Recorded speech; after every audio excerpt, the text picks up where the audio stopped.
Voyez, voilà, je mets la vache. Ce qui compte en fait, je vous explique, c'est qu'elle est très grande la vache, elle est vieille. Hein. C'est une vieille vache, on l'a depuis le début qu'on fait la souka, ça fait des années, alors on les trouve de partout.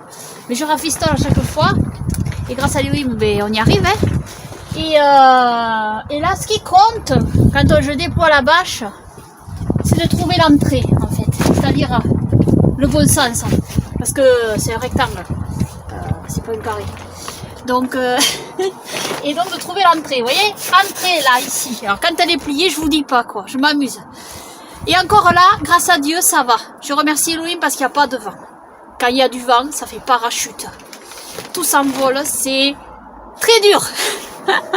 Vous avez pu constater avec une autre vidéo, n'est-ce pas? Mais là, il fait beau, ça va. Bon, il fait froid, j'ai les mains gelées. Mais ça va, autrement, il n'y a pas de vent. Donc, on va pouvoir continuer. Vous voyez, j'ai trouvé l'entrée. Et quand on a trouvé l'entrée, c'est parfait, en fait. Tout colle. Donc, après, il suffit après de l'attacher, vous voyez, au fur et à mesure un peu, hein, pour pas que ça s'envole. Et après, je rattacherai.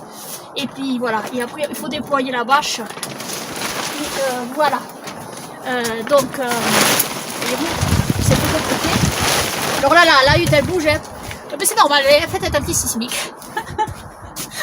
C'est anti-sismique, ça suit le vent. Vous voyez? Il faut que ça bouge, en fait. Si c'est trop solide, ça casse. Et c'est comme... vous connaissez l'histoire du roseau. Et puis l'autre arbre, je sais plus ce que c'est. Enfin, un arbre qui casse avec... Pas souvent parce qu'il se raidit. Et le roseau, lui, il ploie avec le vent. Il suit le vent. Il faut suivre le vent. Pour pas casser. Donc voilà.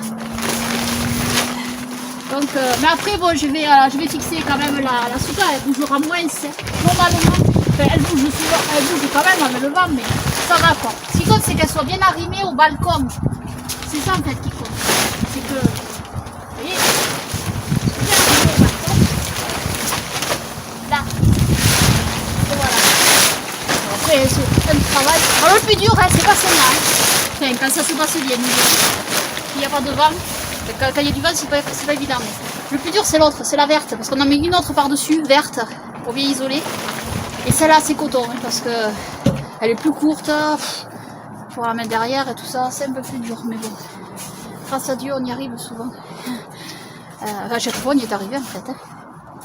Voilà. Donc merci Yahweh, merci Seigneur Yeshua, qui nous permet de construire ce souka. Amen.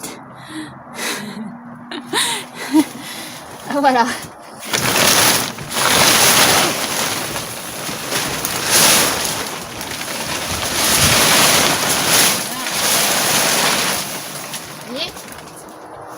Vous voyez, avec la vache, j'ai plus chaud.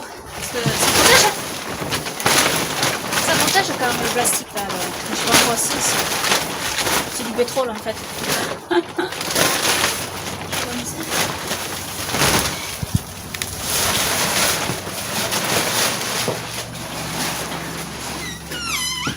Shalom à tous, bonjour. Nous sommes le 3 octobre 2022. Audrey est fatiguée. Alors, c'est moi qui vais mettre la bâche verte. Voilà, on vous la montre. Elle est là. Voilà, il y a aussi des tapis. Ouais. Voilà. Alors, bon, ben, je vais commencer à faire le travail. On a aussi une poutre qu'on met devant, là. Vous voyez. Ouais. Là, voilà, on vous montrera ça tout à l'heure. Allez, voilà. Shalom à tous. Nous sommes le samedi 8 octobre 2022 et il est 21h dans le pays où nous sommes. Donc on va se lever, on va aller voir la souka que nous avons faite pour Soukot. Voilà, voilà. Ouais, là c'est allumé. Je ne sais pas si on voit bien parce que il fait nuit. Il fait nuit, n'est-ce pas? Donc nous voici sous la souka. Et ici, vous avez la toile donc, dont on s'est servi pour la décorer. Cette toile, on l'a fait avec ma mère en France, quand on célébrait Noël encore à l'époque. On ne savait pas. On n'était pas revenu encore aux fêtes d'Elohim. Et alors, ce sont les mages qui suivent l'étoile là-haut. Alors, j'avais fait l'étoile en forme d'étoile de David. Moi, je pense que c'est un ange d'Elohim qu'ils ont suivi. Avec ce verset, on a mis ce verset. Un astre sort de Jacob, un sceptre s'élève d'Israël. Nombre chapitre 24, verset 17. C'est la prophétie de Balaam. C'est la prophétie messianique sur notre Seigneur et Sauveur Yeshua de Balaam. Et donc voilà, on avait fait cette toile parce qu'à l'époque, des gens commençaient à comprendre que Noël, il y avait des trucs qui n'allaient pas.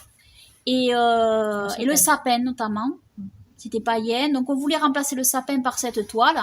Mais comme on n'était pas revenu encore aux fêtes d'Élohim, il nous restait Noël. Et on aimait beaucoup Noël parce que ça parlait de Christ. Et voilà, on voulait célébrer le Seigneur, comme beaucoup de chrétiens le font en réalité.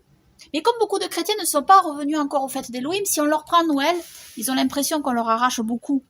Mais quand vous revenez aux fêtes d'Élohim, délaisser Noël, c'est pas dur en réalité après. Parce que les fêtes d'Élohim, il y en a énormément. Et c'est merveilleux de les célébrer. Il faut savoir que les fêtes d'Élohim sont toutes prophétiques. Elles sont annonciatrices de choses que Dieu a annoncées pour le futur. Et Sukkot, c'est Dieu avec nous. C'est la fête qui représente Dieu avec nous. Donc notre Seigneur et Sauveur Yeshua est né à Sukkot, sous une souka, sous une hutte. Dans le texte grec, c'est le mot fatné. Le mot fatné, ça signifie un kiosque, plus exactement. Un kiosque, c'est en forme de... C'est comme une hutte en réalité, en forme de cube, hein, comme une hutte. Et donc c'est une souka. Par exemple, on a le verset de Jean aussi, en grec, qui dit que Dieu a tabernaclé avec nous, en parlant de la naissance de notre Seigneur et Sauveur Yeshua, Jésus-Christ. Donc tout ça, ce sont les fêtes en rapport, ce sont des versets qui parlent de la fête de Sukkot. Et Sukkot représente aussi le règne à venir de Yahweh sur terre, pour l'éternité, et de notre Seigneur et Sauveur Yeshua sur terre pour l'éternité. Donc Sukkot, c'est la dernière des fêtes annoncée par Elohim dans la Sainte Torah. Et donc voilà, c'est une fête de joie, de réjouissance. Et donc en haut, vous voyez les branches. Nous, on a utilisé des branches de sapin.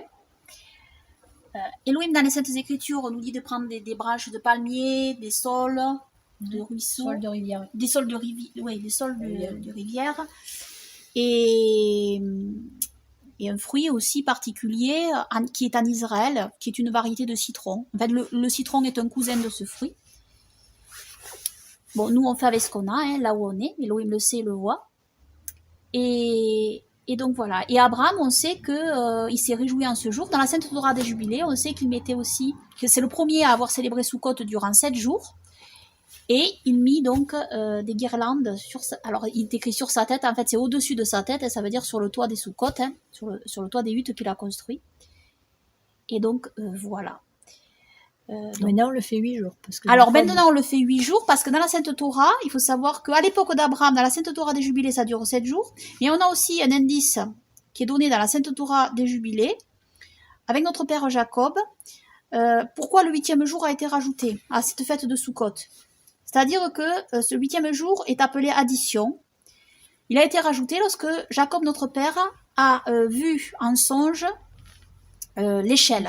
Et les anges monter et descendre en haut de l'échelle, et Elohim qui était au-dessus des chérubins, et donc des chariots.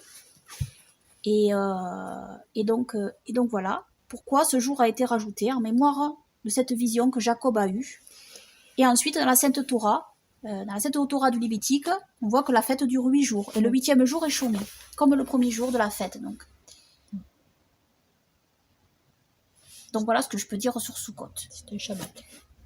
Voilà. Il y a 2 Shabbats dans Sukkot, le premier jour de la fête et le dernier jour de la fête. Et puis il y a le Shabbat hebdomadaire qui traverse la fête. Hein. C'est le samedi, hein, du vendredi soir au coucher du soleil jusqu'au samedi soir à la fin du coucher du soleil. Voilà. Amen. Et voilà ce que je peux dire. Après, je sais pas. Est-ce que tu as autre chose à dire? On a Bota. On a Bota, oui, parce que chez nous, c'est pas évident. Non. C'est pas toujours beau. Et là, il n'y a pas de vent, grâce à Dieu. Je remercie Yahweh et mon Seigneur Sauveur Yeshua pour ce beau temps. Il a un peu plu, mais bon, on a eu des Sukkot vraiment beaucoup plus vantés et beaucoup plus. On a même eu une fête de Sukkot dans la tempête. Ouais. Grâce à Dieu, la Souka a tenu, hein, parce qu'elle est arrimée au balcon, il faut dire. Heureusement, parce qu'autrement, elle ne tiendrait pas quand même. Mais grâce à Dieu, elle a tenu. Mais c'est bien parce que c'est calme. Ah ouais, là, c'est calme. Parce qu'il n'y a pas de vent, c'est super. Ouais. C'est parce que les toiles font du bruit. Ouais. Et donc voilà. grâce à Dieu, on peut célébrer cette fête de Sukkot. Et j'espère que vous aussi, voilà.